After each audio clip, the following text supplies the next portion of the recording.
Men need to be stopped. It is welcome back to another Roots and Poem. I'm literally chilling in the middle beside it. Let me show you guys real quick. There to do that. Anyways, back to my poem. Men need to be stopped. I left home to pick up my little cuz yesterday. I was walking this time, which is a rare commodity for me. When I came up to a four-way intersection, they looked both ways. Right was clear, left had a dude walking towards me 15 feet away.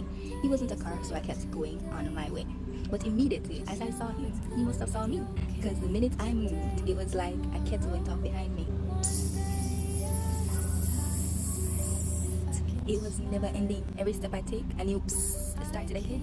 I tried to ignore it. I was walking really fast because the sun was hot and I wanted to see why this dude did not stop after I was obviously not looking back. I turned my head around and he was where I once stood waving. I was confused, not impolite, so I waved back and kept on walking. Then I hear him behind me shouting, "You walk fasty?" And in my head I was like, yeah, because I do not want you to be catching up to me. The sun is hot and I got places to be. I had to shake my head because I don't come out my house often, especially not walking. And this is what happens when I do. Because can I not walk in my neighborhood without being accosted by a dude? Do you females alone?